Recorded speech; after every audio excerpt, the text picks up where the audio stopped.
I don't. So right off the bat, I would say one: do we have an esports team? That's exactly what I was thinking. Yes. Is there an esports presence on campus, either in the form of a club or at the varsity level? If I'm a student and I ask to possibly tour an esports space and they don't have it at said university, then that's probably a red flag. 2, what gaming titles do they play? So if I'm a student and if I play Fortnite, but maybe they don't necessarily offer Fortnite at the varsity level, 1, you can either contact the director and ask, will that game ever be provided? Or 2, maybe you look to other schools where they offer that gaming title. Mm-hmm. So 3, I would just say, what are the GPA requirements to compete at the varsity level? 4, I would say that what kind of time commitment is required from me. Absolutely. Especially competing at the varsity level, because I don't think enough students really understand what it takes to compete at the varsity level, because we ask a lot. We ask a lot of our varsity players, and moving forward, there's infrastructure in place which they have to attend scrims, they have to attend games, they have to attend VOD reviews. There are a lot of different things that we're going to be asking of our students, especially in the near future, and there are just a lot of different questions that come to mind, but for me, those are the 4 that I would ask. Yeah, absolutely. I think one of the best ones there would definitely be just like, do you have an esports team? Yeah. And don't let up about that question. Don't let them shrug you off to a club or something. Make sure you actually get to the meat of it and see if there's structure, if there's jerseys, if there's computers, if there's team members, what the team members are, what are their ranks, how are they playing, all of those internal deep questions are definitely something you should totally go for, and not really shy away from asking more questions or more, press further about that question than just the surface level of, do you have a team? Yeah, so I think for me, in terms of a coordinator's perspective, I would just honestly look at the infrastructure in place, and so I would examine, what currently exists on campus, what gaming titles do they offer at the varsity level, but then also ask the director what gaming titles do they plan on entering into in the future. And if a school doesn't necessarily have a gaming title in the status quo, if you can identify that the coordinator is establishing a strong infrastructure and pushing esports forward at the university, you can bet that they're going to enter into more and more gaming titles like we're doing at Wichita State, in the following semesters. So yes, obviously it makes a lot of sense to choose a larger school that might offer all the gaming titles, but also if you don't have that opportunity, you just need to identify, does the school have a varsity program or a large club? Do they plan on, competing at a high level in those gaming titles in the near future? Mm-hmm.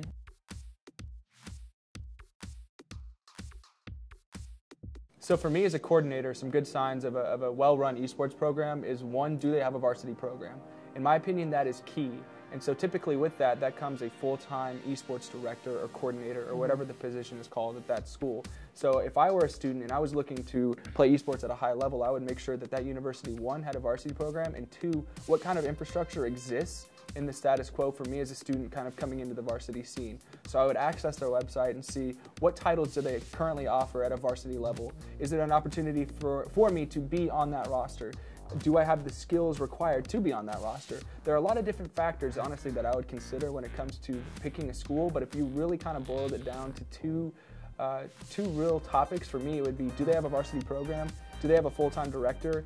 And are they pouring resources into the program? There are 60 systems presently today, and half of those are Revolt 2s, which we reviewed previously. That's the MIT Xbox with liquid cooling forced on the CPU because of its small form factor nature. Yeah.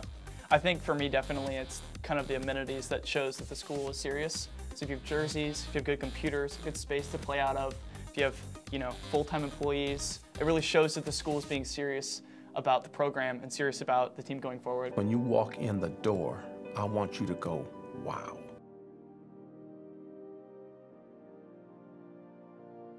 What are you looking for from a good gaming setup perspective, I guess? Yeah, there's a few things I'm looking for. Number 1, it's great that we have the offices in here. It's great that we have 2 full-time employees just in here at all times we can ask questions to. We can get full access to all admin rights on the computers. Second of all, I'd look at the setups. Are there enough setups, right? Can everybody play from here at once? Take a look, their 7-member team practicing the game that they play competitively. Are they high quality, right? Has the university actually put time and effort into getting quality components? Third of all, I think would just be amenities on top of that. So like TVs, VOD review rooms, streaming equipment, couches. All these things are just additions onto the program, but every single thing that you have is gives you a better edge, honestly. Because if you have a vol review room, everybody can be in the same room. You don't have to do it online, and you can really build team structure that way.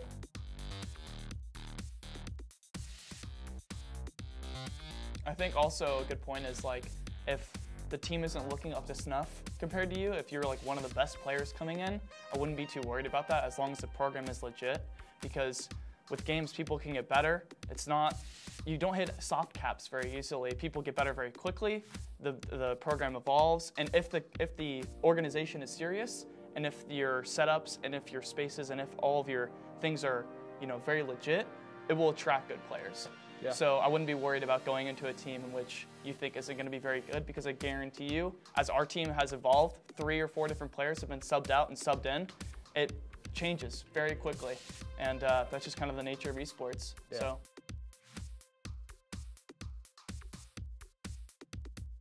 Yeah, I think some of the few things are, first of all, not having enough resources in the program. If you don't have, this is kind of a snowball effect, right? When we first started as a club, we got a lot of good players, which we had really lucky time getting in our college. And as we became more legitimate and won some tournaments, the school took us more seriously. But if you get stuck in a program with a little bit lower ranked people, a little bit worse people, you can just kind of stagnate out, and the school doesn't realize that you guys need more things, or that it needs more structure, or that it needs employees. If it doesn't have structure, that's just kind of a red flag for me, for sure. Structure has to be provided. If not, if I'm a high school student, that's a huge red flag. Each player has their own personalized schedule with certain hour requirements. I think also with that, a little follow-up is like, the school has to take it seriously. I can see so many schools just not taking esports seriously, you know, like, oh, video games, not really a sport, not really difficult, not really something we should put our time into. Oh, come on, Kurt, playing video games under a scholarship? Are you serious? Wichita State has totally put a lot of resources, time, and effort into this program, making it as best as it can be.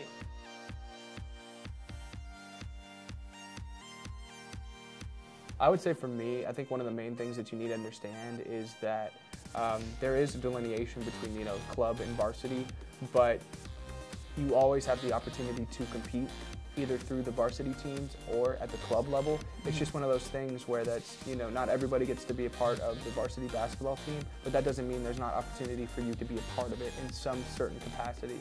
So what the club has done is they've established a great infrastructure of student interest and hosting that student interest through the club. And what we're doing at the varsity level is we're taking that and moving it into the next level of competing against schools at a very high level.